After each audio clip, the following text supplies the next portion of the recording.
Nicodemus here. We were having a conversation about the Course in Miracles class that you had last night, and a student asked a really interesting question. Why don't you go into it?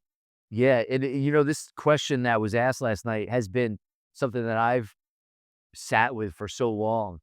And the course doesn't really give guidance specifically on this. So the person was asking, and they use this analogy. I don't know if this came from Warren Buffett or where the analogy, but that everyone we have different relationships with people in our life. There's some people that only around on the front porch. There's others that you invite into your house. We're saying this like symbolically. Others are allowed into the living room, and others can go upstairs, even less are allowed to go upstairs into the bedrooms and master bedrooms, things like that. So what they were implying was that not everybody is knowing, like, when to use boundaries, like, and the person was asked a question, like, "I just didn't have the best feeling about this person." And were in relationship with someone who also studies the course and saying, "Well, we get to forgive." And really, there is no such thing as a front porch, that in the sonship, like the course is talking about, everybody's allowed in.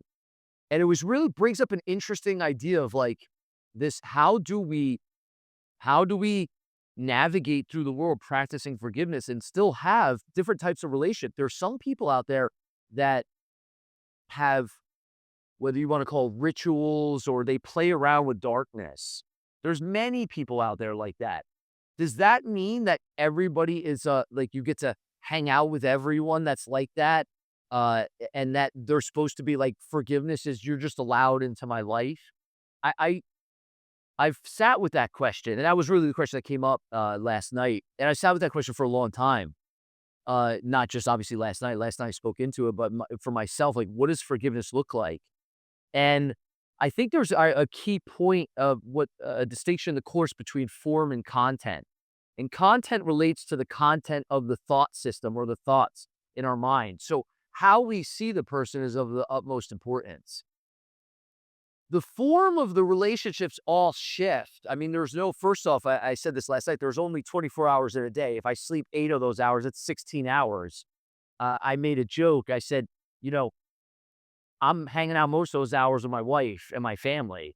Anybody I'm gonna let in is gonna I would want to add to that in terms of form of the relationship. But the content of mine and how I see people in the world, like, I always wanna offer forgiveness and love, even if somebody acts out of insanity. Now, does that mean that I allow them into my personal space? I don't Jesus doesn't say anything about it like that specifically in the course. He never talks about the way your relationship should look. He actually does say is it's important for us to not dictate what the relationship should look like, but let the Holy Spirit guide us. And I think of this in this version of A Course in Miracles, which is there's these cameos I talk about. I talked about this in class, and one of the cameos comes from the Chain of Miscreation. It's cameo 14. And I love these cameos because it shows Helen had more of like a personal relationship with Jesus rather than the original version of the course, which doesn't give a lot of specifics.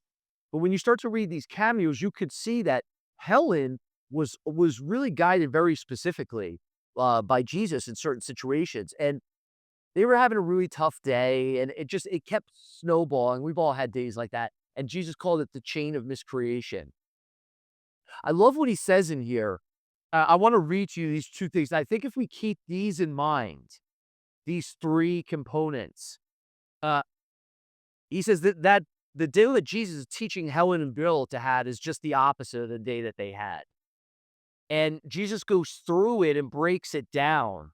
And one of the things he says is the first component that would support us in this is policing our mind, policing our thoughts. Always looking for scraps of fear, scraps of conflict, anger, judgment, all of that. Now, some people could say, well, if I have a certain sense, is that a judgment of another person? Like if I'm just going like I have an intuition. But the thing about it is what I said last night is each of us has a very specific curriculum. Still, everyone that comes into your space, whether it's physical or even in your thoughts, you should always offer a blessing to them. But that doesn't necessarily mean that we can't have boundaries and make requests and have agreements with people. And some people just you might not have in your space like that.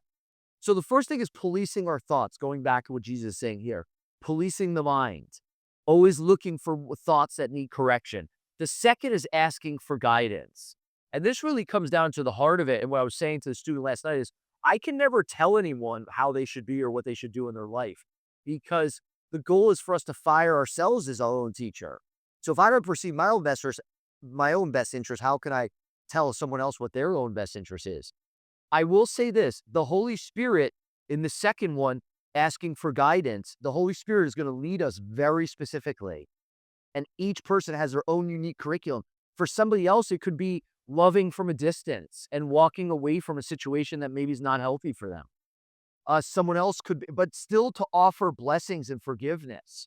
Because what I said last night is that even though there might be like a front porch, a living room, and upstairs in the form of our relationships, there's no distinctions in the mind. That all thought, all of us are connected at the level of thought, and this, what the course would call the sonship through a mind. All minds are joined ultimately. So how I see this person and whether I can offer them a crown of thorns or a gift of lilies, that's what is the key. So what Jesus says is never leave a brother or sister without offering a blessing to them. Now, but the form of the relationship, I have no idea. Ask the Holy Spirit, which is the second one, ask for guidance. And the third one is giving miracles, extending miracles out to everyone that we meet. And behavior that Jesus describes as us practicing he says, kindly, healing, gracious, respectful, and courteous. So we can be that in relationship and keep practicing that and offer that. Now, what the form of the relationships are going to look like, who knows? But what Jesus says is practicing, policing our mind, even in the very little things, asking for guidance, even in very little things, behaving lovingly, even in very little things. And as a result, the typical day in which unloving thoughts and unguided decisions lead to hurtful actions would be replaced by a new day in which loving thoughts and guided decisions would lead to healing actions. And that's ultimately our goal. What that's going to look like in relationships for you, say a prayer on it. Ask for guidance. Where do you get to maybe practice things like requests and making agreements with people and having boundaries and speaking up and having maybe difficult conversations? And what do the forms of the relationships look like? I don't know. That'll be for you to discover. But always remembering that the miracle is about the shifting of our minds and how we see the world and the expression of love into the world. So policing our thoughts, asking for guidance, and expressing miracles. And he says in the giving miracles is exactly how he says it in giving miracles. So let's practice that in our relationships, and that not the focusing so much on the form of the relationship, but as much as to where you see it from, and do you offer a blessing to all beings in your thoughts, whether they show up in your space, and then asking for guidance in how what the relationship should look like from that place.